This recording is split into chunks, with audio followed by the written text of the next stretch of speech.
Okay, so talking about my trip to Mexico, start to finish, I'm going to try not to ramble off. I'm going to try to just do boop, boop, boop. This is how it happened. Um, I scheduled with Dr. Ramos Kelly. Heath Townsend was his coordinator. He called me back and he set up my appointment. He had me fill out their questionnaire as far as my BMI, my height, my weight, any health problems, anything like that. The doctor called me back. Um, Heath called me back. He said everything looks good. The doctor called me back and said, um, you're a good candidate for it. Let's get you scheduled.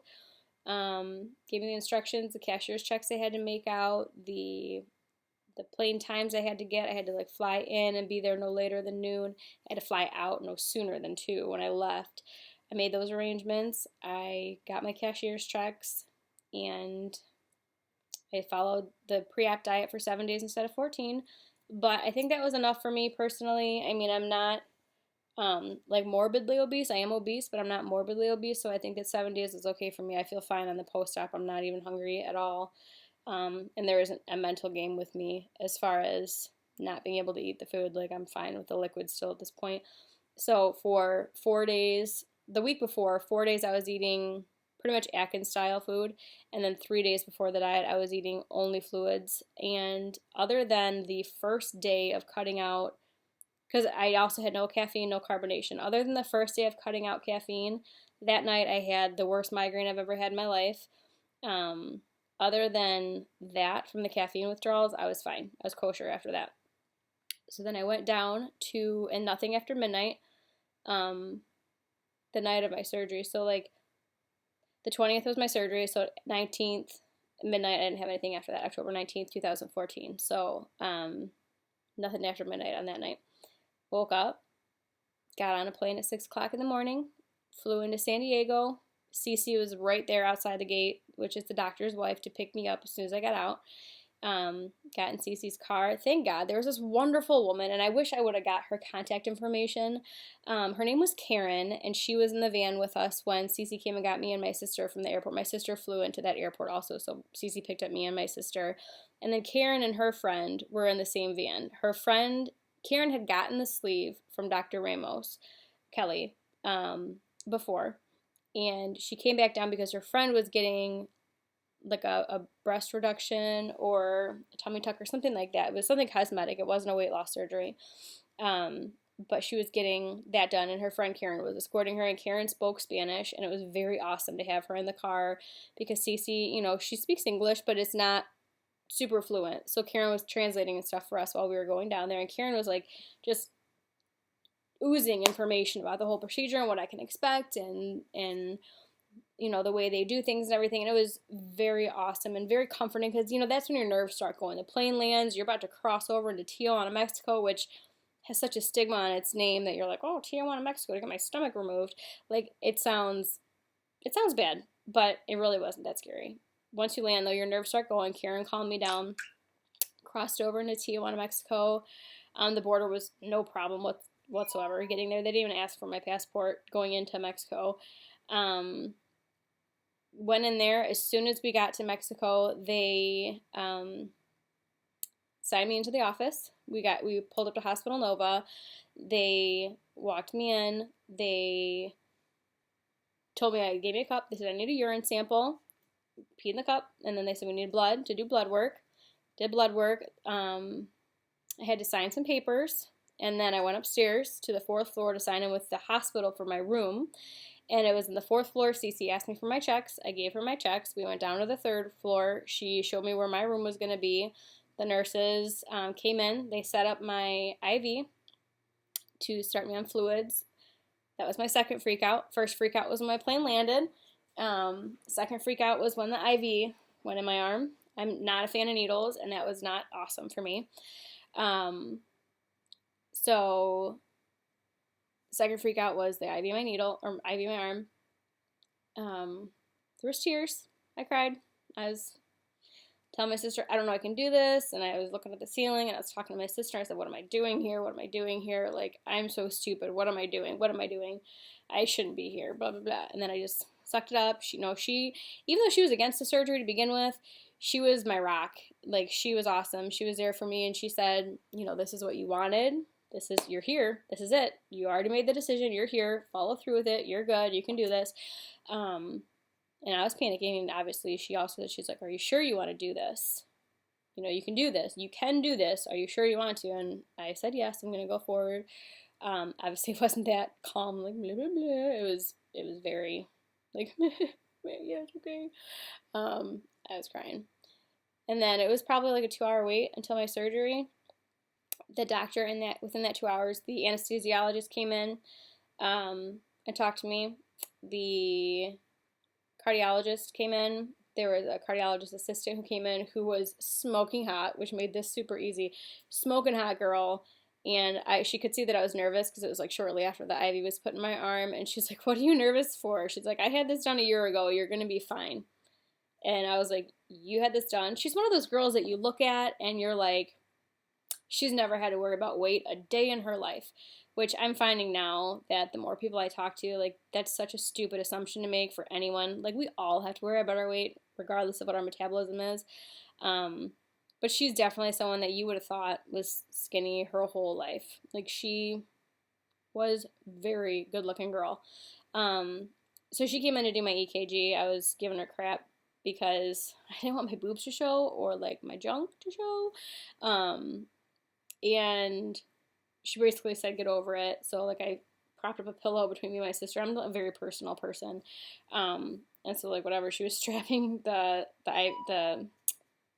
electro things to my chest. And so she did the EKG. Everything turned out fine. Cardiologist came in shortly after that, talked to me about it, and he's like, you're good. You're a perfect candidate. You're fine. You're going to be just fine. Anesthesiologist came in. Dr. Ramos Kelly came in.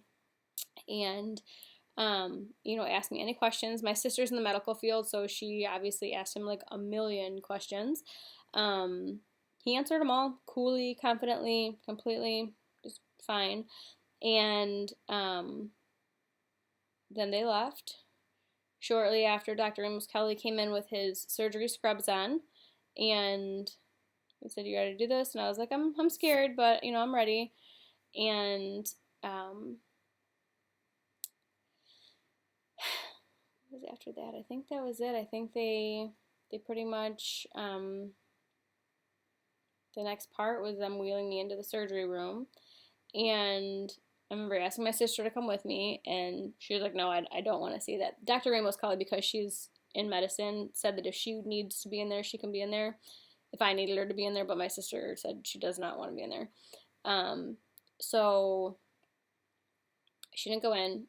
That's when the third strike hit the worst. And by now I'd already signed all the forms giving my sister, I skipped that part way before, but when we got to the third floor after the fourth to sign into where my room was, they also sent us to the office, and I signed all the forms giving my sister power of attorney, basically if anything happened to me, to make decisions.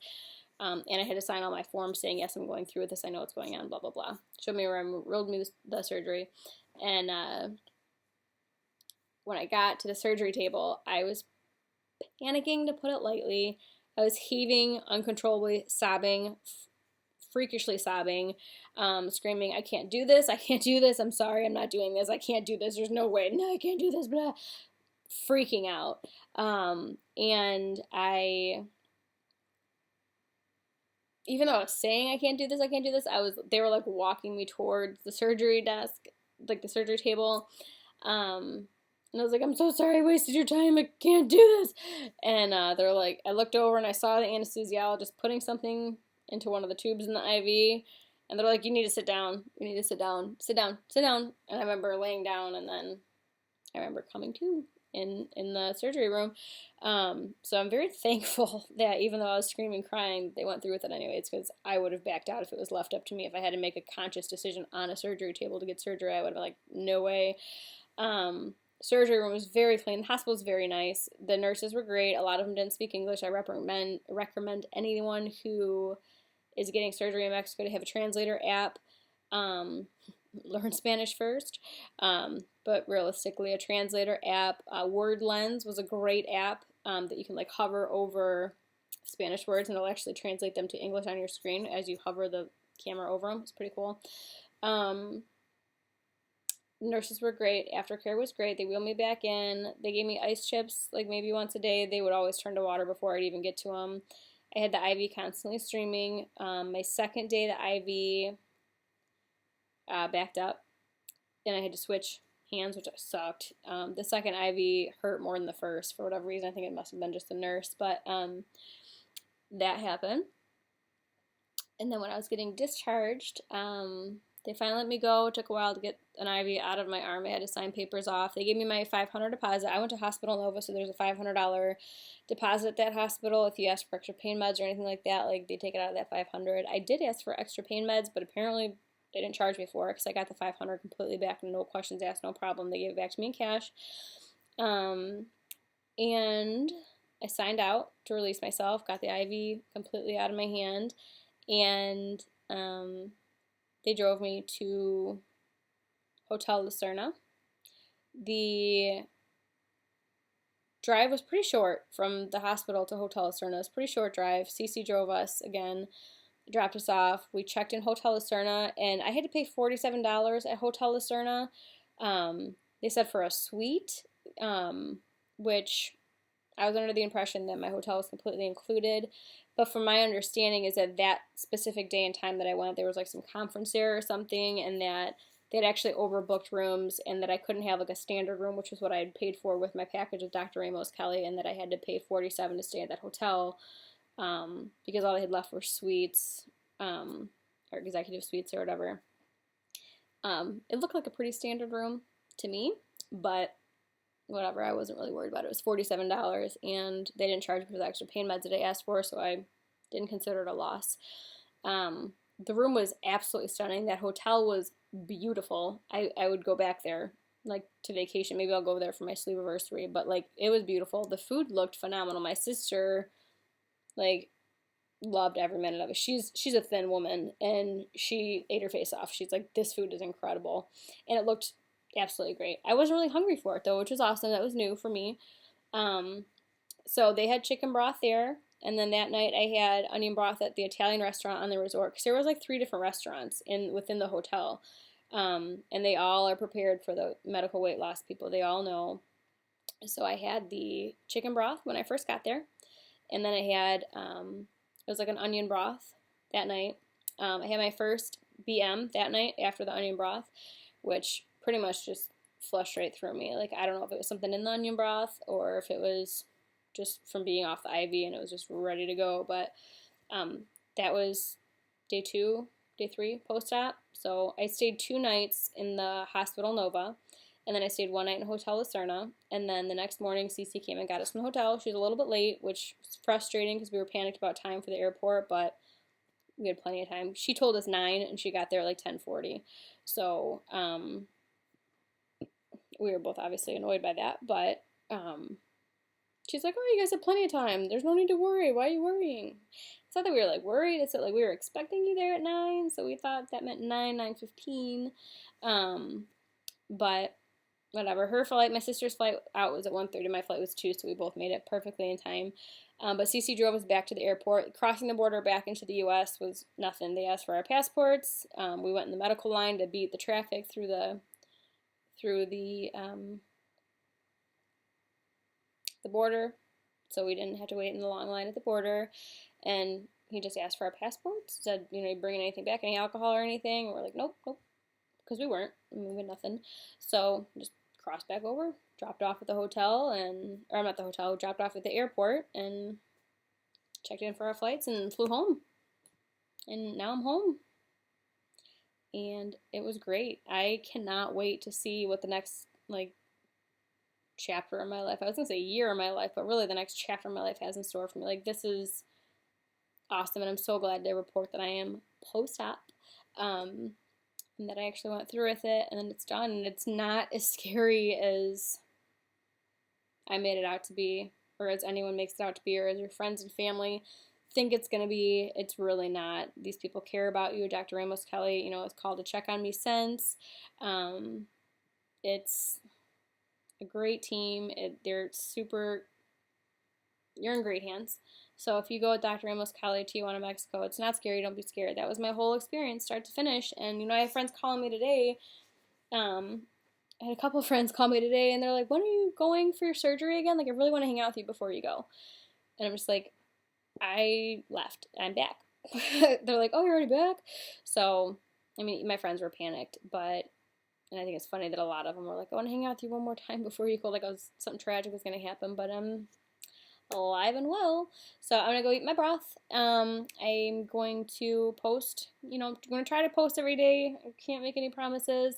I mean, I'll try to at least post once every couple weeks or once a month, especially, and I'm gonna want to. I love this. I love the support from YouTube and from all my groups. So, thank you guys. Sorry, this is like 16 minutes long. It's super long, but I did want to get my whole experience on there, especially for people thinking about the surgery, because watching the YouTube videos prior to going really helped me make the decision. And if I had, anything to say to anyone thinking about going to Tijuana, Mexico, choose Dr. Ramos Kelly.